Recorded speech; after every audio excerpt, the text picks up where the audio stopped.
আমাদের অনেক ভাইরা আছেন বাংলাদেশে, বিশেষ করে ইন্ডিয়া, পাকিস্তান, অনেক ভাইরা আছেন যারা সৌদি আরবের সাথে মিল রেখে ঈদ করতে চায়।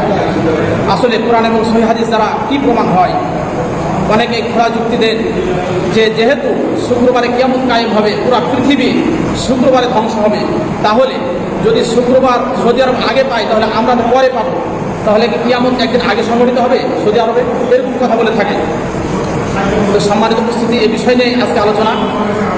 আমাদের প্রথমে জানতে হবে যে আল্লাহ রাব্বুল আলামিন যে সমস্ত ইবাদতগুলো বান্দার উপর রেখেছেন এবং ফরজ করেছেন, কতগুলো ওয়াজিব করেছেন, সুন্নাহ হিসাবে রেখেছেন, এই সমস্ত ইবাদতগুলো কিছু আছে চাঁদের সাথে সম্পৃক্ত আর কিছু আছে সূর্যের সাথে সম্পৃক্ত। তো যে সমস্ত ইবাদতগুলো চাঁদের সাথে সম্পৃক্ত সেগুলো আমরা যেখানে থাকবো, যে রাষ্ট্রে বসবাস করব, সে রাষ্ট্রের আকাশে যখন আমরা চাঁদ দেখবো, সেই রাষ্ট্রের আকাশের চাঁদ দেখে আমাদের ইবাদত করতে হবে। যে রাষ্ট্রে বসবাস করব, যখন যেখানে অবস্থান করব, সেই রাষ্ট্রের সূর্য দেখেই আমাদেরকে ইবাদত বন্দেগী করতে হবে।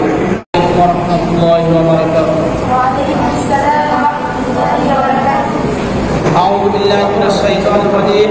বিসমিল্লাহির রহমানির রহিম। ইয়াসআলুনাকা আনিল আহিল্লা কুল হিয়া মাওয়াকিতু লিন-নাস আও কামা ক্বালা আলাইহিস সালাতু ওয়াস সালাম বুনিয়াল ইসলামু আলা খামস শাহাদাতু লা ইলাহা ইল্লাল্লাহ ওয়া আশহাদু আন্না মুহাম্মাদান আবদুহু ওয়া রাসূলুহু ওয়া ইকামিস সালাহ ওয়া ইতাইজ যাকাত ওয়া শাওমি রমাদান ওয়াল হজ।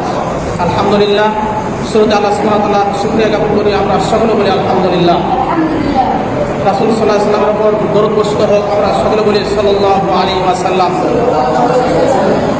মহাগ্রন্থ আল কোরআনে কারীম থেকে একটি আয়াতে কারিমা তেলাওয়াত করেছি এবং রাসূলের হাদিস সমূহ থেকে একটি হাদিস পাঠ করেছি।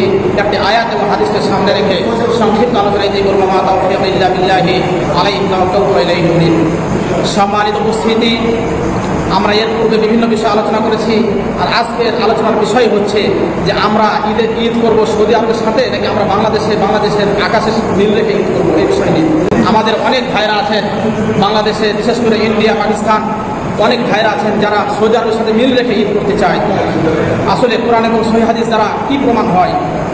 অনেকে খোলা যুক্তি দেন যে যেহেতু শুক্রবারে কিয়ামত কায়েম হবে, পুরো পৃথিবী শুক্রবারে ধ্বংস হবে, তাহলে যদি শুক্রবার সৌদি আরব আগে পাই তাহলে আমরা তো পরে পাবো, তাহলে কি কিয়ামত একদিন আগে সংঘটিত হবে সৌদি আরবে? এরকম কথা বলে থাকে। তো সম্মানিত উপস্থিতি, এই বিষয় নিয়ে আজকে আলোচনা। আমাদের প্রথমে জানতে হবে যে আল্লাহ রাব্বুল আলামিন যে সমস্ত ইবাদতগুলো বান্দার উপর রেখেছেন এবং ফরজ করেছেন, কতগুলো ওয়াজিব করেছেন, সুন্নাহ হিসাবে রেখেছেন, এই সমস্ত ইবাদতগুলো কিছু আছে চাঁদের সাথে সম্পৃক্ত আর কিছু আছে সূর্যের সাথে সম্পৃক্ত। তো যে সমস্ত ইবাদতগুলো চাঁদের সাথে সম্পৃক্ত সেগুলো আমরা যেখানে থাকবো, যে রাষ্ট্রে বসবাস করব, সে রাষ্ট্রের আকাশে যখন আমরা চাঁদ দেখবো, সেই রাষ্ট্রের আকাশের চাঁদ দেখেই আমাদের ইবাদত করতে হবে। যে রাষ্ট্রে বসবাস করব, যখন যেখানে অবস্থান করব, সেই রাষ্ট্রের সূর্য দেখেই আমাদেরকে ইবাদত বন্দেগী করতে হবে। তো রাসূল সাল্লাল্লাহু আলাইহি ওয়াসাল্লামকে জিজ্ঞাসা করা হলো, ইয়াসআলুনাকা আনিল আহিল্লা।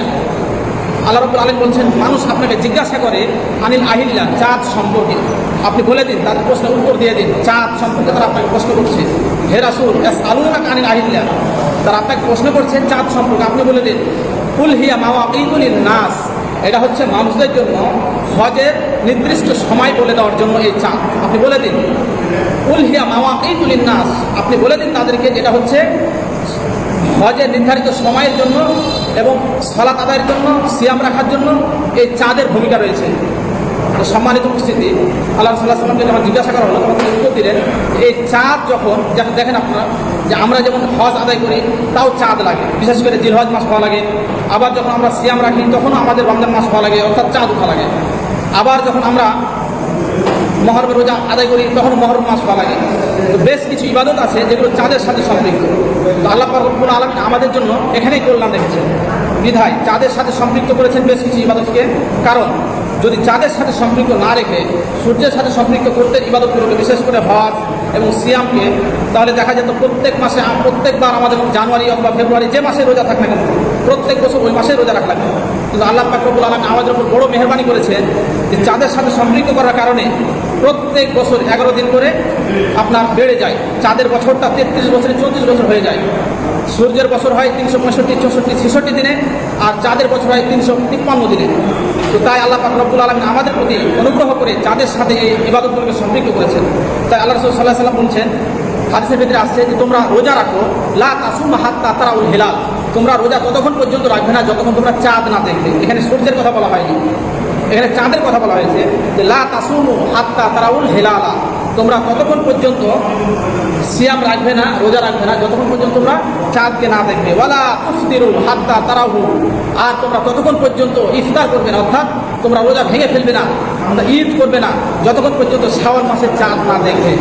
তাহলে এই হাদিস দ্বারা স্পষ্ট হলো আমাদের কাছে যে আমরা যতক্ষণ পর্যন্ত সওমে, বিশেষ করে রমজান মাসের চাঁদ না দেখবো ততক্ষণ পর্যন্ত আমরা রোজা রাখবো না। তাহলে আমরা যেখানে বসবাস করবো, যে রাষ্ট্রে অবস্থান করবো, অথবা যে আবাসভূমিতে অথবা গ্রামে মহল্লায় যেখানে থাকি না কেন, যেখানে অবস্থান করি, সেখান থেকে আমাদের বলা হচ্ছে যে তোমরা যখন চাঁদ দেখবে তখন রোজা রাখবে, আর শাওয়াল মাসে যখন চাঁদ দেখবে তখন রোজাটা ভেঙে ফেলবে।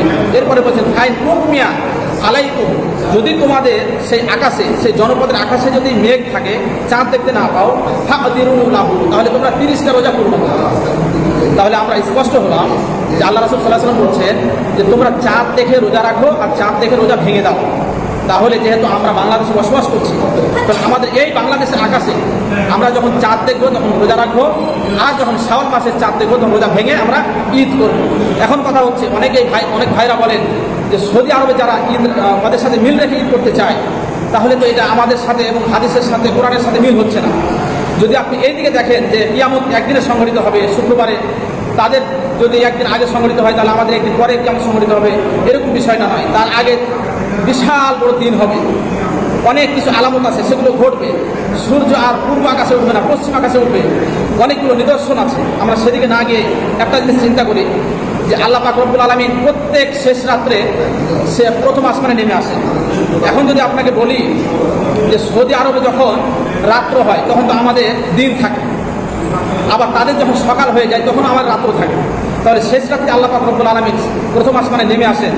তাহলে বলেন তো, তাদের যখন দিন হয়ে যায়, সকাল 8টা-9টা বেজে যায়, তখন আমাদের শেষ রাত্র। আল্লাহ রাব্বুল আলামিন বলছেন যে আমি শেষ রাত্রে প্রথম আসমানে নেমে আসি। তাহলে আর বলছেন যে যখন বান্দা যা চাইবে আমার কাছে তখন আমি বান্দাকে তাই দেব। তাহলে আল্লাহ পাক রব্বুল আলামিন শেষ রাত্রে যে আসমানে নেমে আসে, প্রথম আসমানে, কারণ সৌদি আরবের শেষ রাত্রে যদি নেমে আসে, তাহলে আপনি যদি তখন জাগেন বা তখন যদি আপনি ইবাদত বন্দেগী করেন, আল্লাহকে ডাকেন, তখন তো আমাদের দেশে শেষ রাত্র হয় না, তখন তো আমাদের দেশের 10টা, 11টা, 12টা হয়। আবার যদি আমাদের দেশের শেষ রাত্রে ডাকেন, তাহলে সেই দেশে তো তখন 9টা, 10টা বেজে যায় সকাল। তাহলে বুঝতে হবে ইবাদত বন্দেগীগুলো প্রত্যেক জনপদের সাথে সম্পৃক্ত। বিধায় আমরা যে যেখানে অবস্থান করবো, যে জনপদে অবস্থান করবো, যে দেশে, যে রাষ্ট্রে অবস্থান করবো, সেই রাষ্ট্রের আকাশে চন্দ্র সূর্য দেখে ইবাদত বন্দেগী করবো ইনশাআল্লাহ। এবং আমরা বিভ্রান্ত হব না, আল্লাহ পাক রব্বুল আলামিনের নির্দেশ পালনে আমরা সচেষ্ট থাকবো। আল্লাহ পাক রব্বুল আলামিন আমাদেরকে সঠিকভাবে ইবাদত বন্দেগী করার তৌফিক দান করুক এবং সঠিকভাবে ঈদ করার তৌফিক দান করুক। আমাদের বাংলাদেশের আকাশে শাওয়াল মাসের চাঁদ দেখেই আমরা ঈদ করবো ইনশাআল্লাহ। আল্লাহ পাক রব্বুল আলামিন আমাদের সকলকে সঠিক বোঝার তৌফিক দান করুন। আমরা সকলে বলি আমিন। ওয়া আখিরু দাওয়ানা আলহামদুলিল্লাহি রাব্বিল আলামিন। আসসালামু আলাইকুম ওয়া রাহমাতুল্লাহি ওয়া বারাকাতুহু।